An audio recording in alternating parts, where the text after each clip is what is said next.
Bismillahirrahmanirrahim. Assalamualaikum warahmatullahi wabarakatuh. Berkaitan dengan Idul Kurban ini, nyampang masih Idul Kurban ya. Jadi saya dengar ada ya, saya pernah dengar gitu, ada Ustadz ya, Ustadz dai penceramah yang menyampaikan bahwa pahala terbesar dalam Idul Adha itu adalah menyembelih hewan kurban ya. Namun ini bisa bias ya, jadi penyampaiannya kurang lengkap. Jadi kalau paradigma bahwa yang menyembelih hewan kurban itu adalah yang paling besar pahalanya ya, tentunya tukang jagal di masjid-masjid itulah yang pahalanya besar ya. Dia nyembelih berapa hewan itu saya tahu. Mungkin dai ini ya agak kurang yakin dengan kondisi sekarang, banyak orang yang menitipkan hewan kurbannya, jadi agak prihatin gitu dengan kondisi kurban Idul Adha, perayaan Idul Adha sekarang, di mana para pengkurban itu lebih prefer menitipkan hewan kurbannya dibandingkan menyembelih hewan kurban itu sendiri gitu ya. Ya menurut saya sih kondisinya sekarang seperti itu memang, tapi ya bukan berarti terus kemudian pahala terbesar dari perayaan Idul Adha itu adalah menyembelih hewan kurban tanpa menjelaskan bahwa itu adalah hewan kurbannya sendiri gitu loh.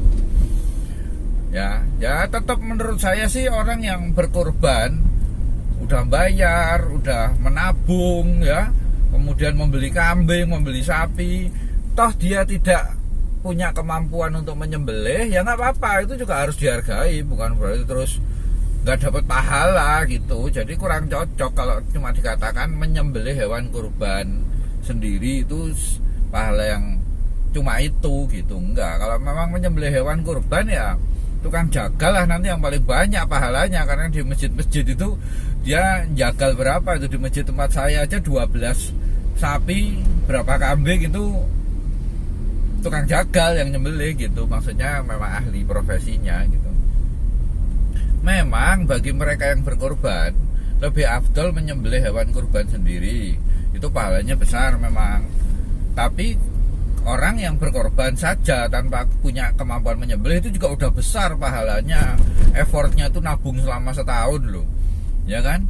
Belum lagi ada sunnah yang mana memasak daging hewan kurban kemudian memakannya sebagai sarapan, itu juga berpahala besar juga gitu loh. Jadi bukan cuma menyembelih yang pahalanya besar, menurut saya sih seperti itu ya. Kadang-kadang kita bertengkar dalam seperti itu, kemudian menyalahkan yang lain bahwa kamu nggak bisa nyembelih hewan kurban sendiri ya, terus didiskreditkan. Nggak usah kayak gitu ya. Sama dengan mereka yang menyembelih hewan kurban di daerah lain yang jauh ya.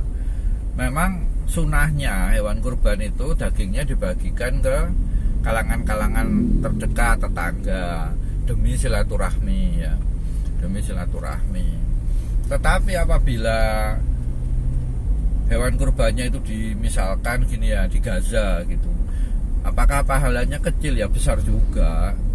Jadi tetap hewan kurbannya dinilai sebagai hewan kurban dan berkurban, dapat pahala kurban ditambah pahala dengan sedekah kepada mereka yang membutuhkan. Sementara kalau yang diberikan ke tetangga itu dia mendapat pahala berkurban ditambah pahala silaturahmi.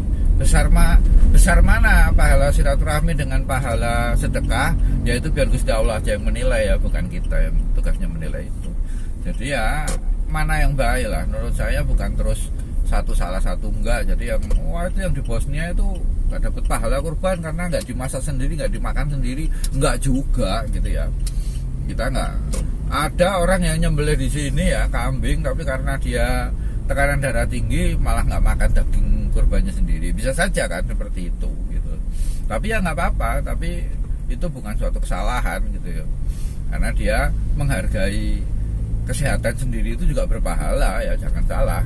Itu kan salah satu ibadah yang mulia juga, memperhatikan kesehatan sebagai nikmat, mensyukuri ya, disyukuri ya.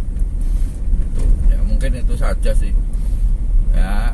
Dari saya melihatnya jangan sampai ada yang menyatakan bahwa atau beranggapan ya bahwa ibadah-ibadah itu pahalanya itu harus gini enggak, ada alternatif lain, dan selama itu baik itu pasti berpahala ya, walaupun mungkin zaman dulu Nabi menyembelih sendiri, kita sekarang nggak bisa ya. Kalau nggak bisa, saya juga nggak menyembelih sendiri, saya juga ke masjid dan tukang jagal, maksudnya tukang jagal yang nyembelih gitu, seperti itu dari tahun ke tahun ya. Assalamualaikum warahmatullahi wabarakatuh.